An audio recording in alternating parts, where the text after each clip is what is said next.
Siccome stasera mi vengono a trovare degli amici dalla Pennsylvania e dal New Jersey, America, mi hanno chiesto testualmente: stasera vorremmo passare una serata con te, vorremmo mangiare con te, però a una condizione. Qual è la condizione? Che ci insegni a fare la pasta di casa. Secondo voi non li accontento? Assolutamente sì, e con enorme piacere insegneremo loro a fare i rascatielli calabresi e non solo a farli, ma ce li papperemo tutti insieme e mica solo quelli. Guardate il video fino alla fine e poi ditemi cosa ne pensate qui sotto nei commenti. Buona visione! Passano gli anni, passano le generazioni, ma gli gesti e gli ingredienti di questo primo piatto sono sempre gli stessi, soltanto farina e acqua ben tiepida. Invece come farina utilizziamo la nostra, quella ancora macinata con il mulino a pietra ed è abbastanza integrale, ovvero del chicco di grano gran parte rimane proprio nella farina, così tutte le proprietà rimangono dentro e il sapore è assolutamente migliore. Dopo aver spiegato tutto ai nostri amici americani che ascoltano con molta attenzione, sono pronti per mettersi con le mani in pasta. Abbiamo riscaldato loro l'acqua e li aiutiamo ad aggiungerla ognuno nella propria postazione, così ognuno di loro fisicamente inizierà ad impastare per la creazione successiva dei rascatielli. E devo dire con orgoglio che chi ha più manualità e chi meno, ma tutti riescono allo stesso modo a portarsi avanti con l'impasto.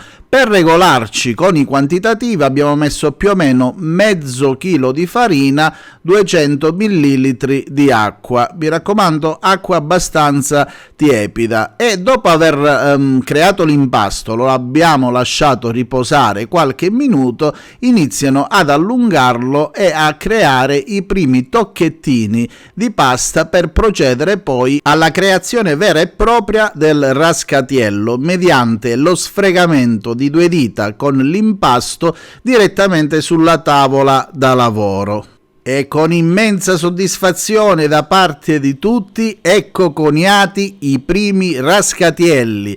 Quale più grande, quale più piccolo, chi più e chi meno delicato, ne sono usciti tutti benissimo. Devo dire che sono stati velocissimi nell'apprendimento, forse spinti anche dalla curiosità e dalla passione di voler imparare, che poi questa secondo me è la chiave vincente, aver voglia di imparare a fare le cose e non ostacolarsi soltanto con il pensiero. E dopo aver fatto una valanga di rascatielli inizio a preparare il sughetto, perché stasera li mangeremo tutti insieme e mica solo i rascatielli. Seguite il video fino alla fine che vi faccio vedere quante specialità abbiamo preparato per i nostri amici e come si sono divertiti. Nel mio enorme padellone danzante vado a mettere un paio di cipolle di tropea belle tagliate abbastanza sottili e una volta che inizia lo sfrigolamento inizio ad aggiungere una decina di salsicce fresche.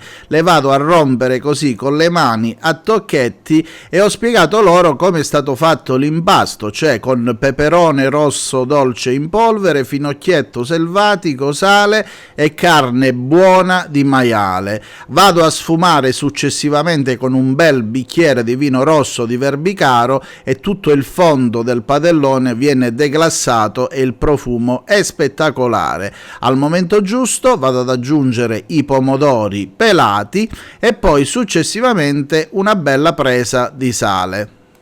Continuo ancora con del pepe nero appena macinato e poi faccio vedere un ingrediente molto importante per questa preparazione. Vado ad aggiungere dei ciuffetti di semi di finocchio selvatico, cosa molto importante. Anche nella salsiccia c'è questo ingrediente, però nel sugo in questo caso darà una marcia in più che se la ricorderanno a vita.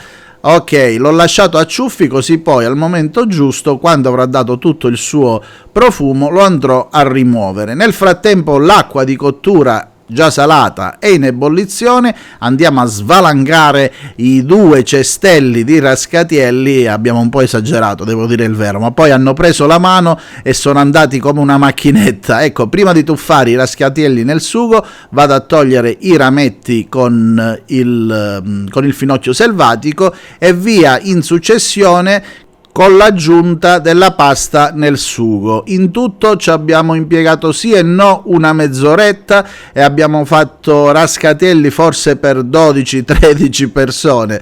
Vedete che lo spazio del padellone danzante non manca e ci siamo. Adesso una bella amalgamata, mamma mia che profumo ragazzi, vi assicuro che è inebriante. Vedete, li ho tutti di fronte in attesa degli impiattamenti a valanga, ma direi che ci siamo, mancano pochissimi istanti, giusto che glieli faccio vedere sotto il naso così gli aumenta ancora di più l'appetito. Ci siamo, venite ragazzi, portate i vostri piatti che ora vi sistemo io. Via 2 palettate a testa e poi mi raccomando lasciate spazio perché c'è tantissima altra roba che voglio farvi assaggiare. E guardate che belli ragazzi, ci siamo?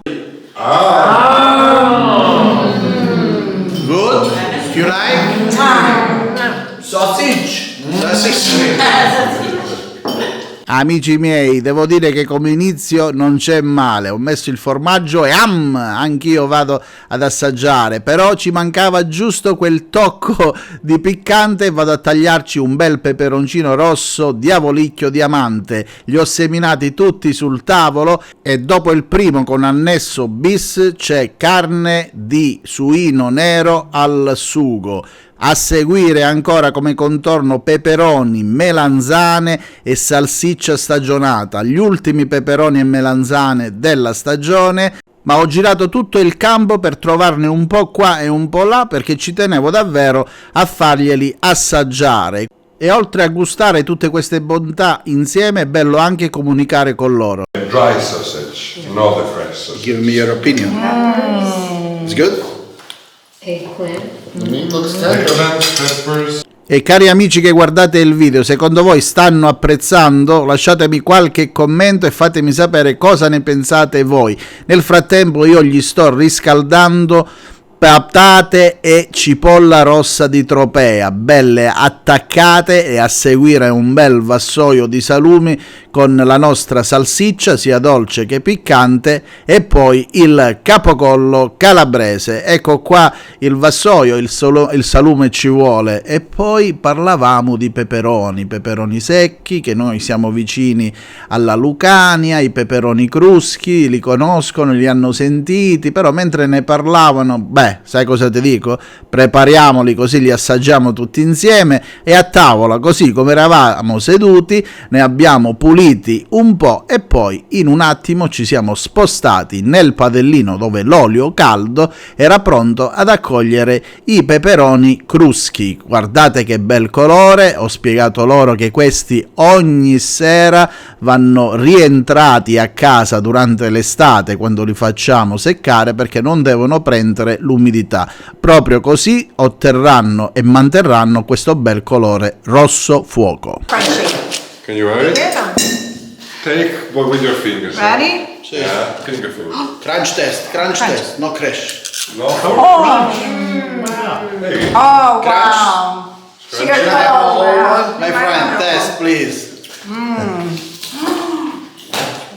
So much better than a chip. I'm good for you.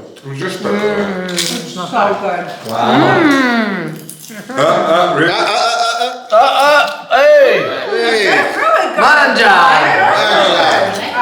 I've never ever seen this. E vi assicuro che nonostante è stata una cena, avevamo mangiato tanto, ma i peperoni cruschi non si battono, una tentazione autentica. E a Santa Maria del Cedro si termina sempre con un buon digestivo, il liquore di cedro, per i nostri ospiti venuti da tanto lontano. Prego. Eh sì, cari amici, dopo un bel pezzo di torta a base di marmellata di arance, non può che terminare questo incontro piacevolissimo con il nostro liquore di cedro, un digestivo che tra mezz'oretta permetterà a tutti noi di cominciare a mangiare di nuovo. Benvenuti in Calabria. Ciao.